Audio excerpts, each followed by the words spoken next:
Il existe aujourd'hui une forme d'antifascisme archéologique qui est en somme un bon prétexte pour se voir décerner un brevet d'antifascisme réel. Il s'agit d'un antifascisme facile qui a pour objet et objectif un fascisme archaïque qui n'existe plus et n'existera plus jamais.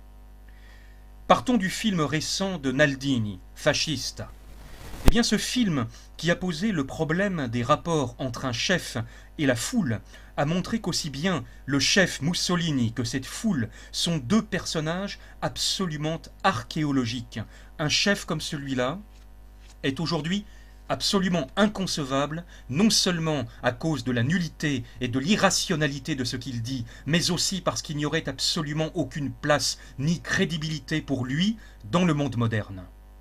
La télévision suffirait à le rendre vain, à le détruire politiquement. Les techniques de ce chef convenaient pour une estrade, un meeting, devant des foules immenses, mais elles ne marcheraient absolument pas sur un écran. Cela n'est pas une simple constatation superficielle et purement technique, mais le symbole d'un changement total dans notre façon d'être et de communiquer. De même, pour la foule, cette foule immense, il suffit de poser un instant les yeux sur ces visages pour voir que cette foule-là n'existe plus, que ce sont des morts enterrés, nos aïeux. Cela suffit pour comprendre que ce fascisme-là ne se répétera plus jamais. Voilà pourquoi une bonne partie de l'antifascisme d'aujourd'hui, ou du moins de ce que l'on appelle antifascisme, est soit naïf et stupide, soit prétextuel et de mauvaise foi. En effet, elle combat ou fait semblant de combattre un phénomène mort et enterré, archéologique, qui ne peut plus faire peur à personne. C'est en somme un antifascisme de tout confort et de tout repos. Je suis profondément convaincu que le vrai fascisme est ce que les sociologues ont trop gentiment nommé la société de consommation, définition qui paraît inoffensive et purement indicative. Il n'en est rien. Si l'on observe bien la réalité, et surtout si l'on sait lire dans les objets, le paysage, l'urbanisme, et surtout les hommes, on voit que les résultats de cette insouciante société de consommation sont eux-mêmes les résultats d'une dictature, d'un fascisme pur et simple. Dans le film de Naldini, on voit que les jeunes étaient encadrés et en uniforme, mais il y a une différence. En ce temps-là, les jeunes, à peine enlevaient-ils leurs uniformes et reprenaient-ils la route vers leur pays et leurs champs, qu'ils redevenaient les Italiens de 50 ou de 100 ans auparavant, comme avant le fascisme. Le fascisme avait en réalité fait d'eux des guignols, des serviteurs, peut-être en partie convaincus, mais il ne les avait pas vraiment atteints dans le fond de l'âme, dans leur façon d'être. En revanche, le nouveau fascisme, la société de consommation, a profondément transformé les jeunes. Elle les a touchés dans ce qu'ils ont d'intime. Elle leur a donné d'autres sentiments, d'autres façons de penser, de vivre, d'autres modèles culturels. Il ne s'agit plus, comme à l'époque mussolinienne, d'un enrégimentement superficiel, scénographique, mais d'un enrégimentement réel qui a volé et changé leur âme.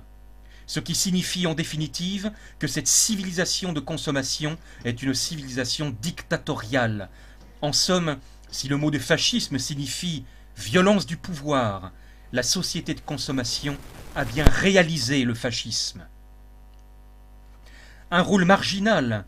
Voilà pourquoi j'ai dit que réduire l'antifascisme à une lutte contre ces gens-là signifie faire une mystification. Pour moi, la question est très complexe mais aussi très claire. Le vrai fascisme, je l'ai dit et je le répète, c'est celui de la société de consommation. Et les démocrates chrétiens sont devenus, sans même s'en rendre compte, les vrais et authentiques fascistes d'aujourd'hui. Dans ce domaine, les fascistes officiels ne sont que la poursuite du fascisme archéologique et de ce fait à ne pas prendre en considération. C'est ainsi que Almirante, dans la mesure où il a tenté de se mettre au goût du jour, me paraît aussi ridicule que Mussolini. Un danger plus réel vient plutôt aujourd'hui des jeunes fascistes, de la frange néo-nazie du fascisme qui s'appuie sur quelques milliers de fanatiques mais qui demain pourrait devenir une armée. Selon moi, l'Italie vit aujourd'hui quelque chose d'analogue à ce qui s'est produit en Allemagne à l'aube du nazisme. En Italie aussi, l'on assiste actuellement à ces phénomènes d'homologation et d'abandon des anciennes valeurs paysannes, traditionnelles, particularistes, régionales, qui furent l'humus sur lequel grandit l'Allemagne nazie. Une énorme masse de gens est devenue flottante, dans un état d'impondérabilité de ses valeurs, mais n'a pas encore acquis les nouvelles nées de l'industrialisation. C'est le peuple qui se fait petite bourgeoisie, mais qui n'est pas encore celle-ci, et plus celui-là. Selon moi, le premier noyau de l'armée nazie fut constitué justement à partir de cette masse hybride. Elle a été le matériel humain dont, en Allemagne, sont sortis les nazis. Et l'Italie est en train de courir ce risque-là. Quant à la chute du fascisme, il y a avant tout un fait contingent, psychologique. La victoire, l'enthousiasme de la victoire, la renaissance des espérances, le sentiment de la liberté retrouvée et de tout un nouveau mode d'existence avaient rendu après la libération les hommes plus bons. Oui, plus bons, purement et simplement, mais il y a aussi cet autre fait plus réel. Le fascisme qu'avaient connu les hommes d'alors, ceux qui avaient été antifascistes et traversé des expériences de 20 ans de fascisme, de la guerre, de la résistance, était un fascisme somme toute meilleur que celui d'aujourd'hui. Je crois que 20 ans de fascisme n'ont pas fait les victimes qu'a faites le fascisme de ces dernières années. Des choses horribles, comme les massacres de Milan, de Brescia, de Bologne, ne se sont jamais produites pendant ces 20 ans. Il y a bien eu le crime Matteotti, il y a eu d'autres victimes des deux côtés, mais la force, la violence, la méchanceté, l'inhumanité et la glaciale froideur des crimes commis à partir du 12 décembre 1969 n'avaient jamais existé en Italie. Voilà pourquoi il y a beaucoup de haine, beaucoup de gens profondément scandalisés et peu de capacité de pardon. Seulement cette haine a parfois de bonne foi, parfois de parfaite mauvaise foi, un objet erroné, les fascistes archéologiques, alors que ce devrait être le pouvoir réel. Prenons les pistes noires, j'ai sur ce point une idée peut-être un peu romanesque, mais que je crois juste. La voici, les hommes du pouvoir, et je pourrais sans doute carrément citer des noms sans grande crainte de me tromper, disons quelques-uns des hommes qui nous gouvernent depuis 30 ans, ont d'abord organisé la stratégie de la tension anticommuniste, puis, une fois apaisée la crainte de l'éversion de 68 et du péril communiste immédiat, ces mêmes hommes du pouvoir ont organisé la stratégie de la tension antifasciste.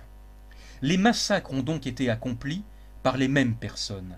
Ils ont d'abord fait le massacre de Piazza Fontana en accusant les extrémistes de gauche, puis ceux de Brescia et de Bologne en accusant les fascistes et en tentant de se refaire en hâte cette virginité antifasciste dont ils avaient besoin après la campagne du référendum et le référendum pour continuer à gérer le pouvoir comme si de rien n'avait été. Quant au fait d'intolérance que vous avez rappelé, je ne les définirai pas comme vraiment d'intolérance, ou du moins il ne s'agit pas de l'intolérance typique de la société de consommation. Il s'agit en réalité de cas de terrorisme idéologique. Malheureusement, les gauches vivent actuellement dans un état de terrorisme né en 68 et qui continue encore aujourd'hui. Je ne dirais pas qu'un professeur que stimule un certain gauchisme et qui ne donne pas la licence à un jeune de droite est intolérant. Je dis que c'est un terrorisé ou un terroriste.